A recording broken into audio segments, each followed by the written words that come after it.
कोई गल नहीं 8 दिन तां की जी। अस्सलाम वालेकुम जनाब। जनाब आया मैं साजिद भट्ट साहब की छत ते फियाज गुजर बोल रहे हैं। उन्होंने बच्चे का कल चिट ते मसला बनया सी। उन्होंने बच्चे मैं देखे ने आके साजिद भट्ट साहब जनाब। हाँ जी भट्ट साहब क्या हाल है? ठीक हो? यह बच्चे जनाब उन्होंने ना इस टाइम बाहर कढ़ाए ने टोटल 8वां बच्चा तां बाहर कढ़ाया भी अंदरों भी बच्चे मैं चेक करना चाहता था सारे रंग इको जिहा लगे है कि नहीं, मगर इन्होंने 5 बच्चों ना नाल मोहनिया ते रंग वाजिया दिते है। वो अलहदा ने ठीक है, वो साडी बाजी वाले टूर्नामेंट साढ़े कप वाले जेडे इन्होंने 2 बच्चे ने जेडे वो इन्होंने उन्होंने सिर्फ छातियों के रंग लाए है। हाँ जी भट्ट साहब दसो क्लीयर करो मनु। जेडे 5 बच्चे ने 2 बच्चे ने और लातन कोट ते रंग लगे है। ठीक है 5 बच्चे लातन उन्होंने मोंडे ते भी रंग लगे। ठीक हो गया, सही हो गया टूर्नामेंट।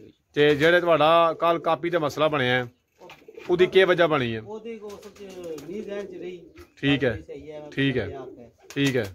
ਜਿਹੜਾ ਬੱਚਾ ਆਖਰੀ ਬੈਠਾ ਤੁਹਾਡਾ ਮਾਨੀ ਕਰਾਨੀ ਅੱਕਾ ਸੱਚਾ ਤੁਹਾਡਾ ਬਾਜ਼ੀ ਹੈ ਸਾਡੇ ਕੱਪ ਵਾਲਾ ਬੱਚਾ ਸੀ। ਸੱਚਾ ਉਹ ਪਹਿਲੇ 3 ਦਿਨ ਉੱਡਦਾ ਪਿਆ ਉਹ। ਠੀਕ ਹੋ ਗਿਆ ਸਹੀ। ਕੱਲ ਕੋਈ ਮਸਲਾ ਨਿਕਲਿਆ ਤੇ ਤੁਹਾਡੀ ਛੱਤ ਜਨਾਬ ਜਨਾਬ ਕੱਲ ਕੇ ਜਦੋਂ ਵੀ ਕਿੱਡੀ ਗੱਲ ਮਸਲਾ ਤਾਂ ਇੱਥੇ ਹੀ ਹੈ ਕਿ ਚਲੇ ਗਏ। ਓਕੇ ਜਨਾਬ ਅੱਲਾ ਦੇ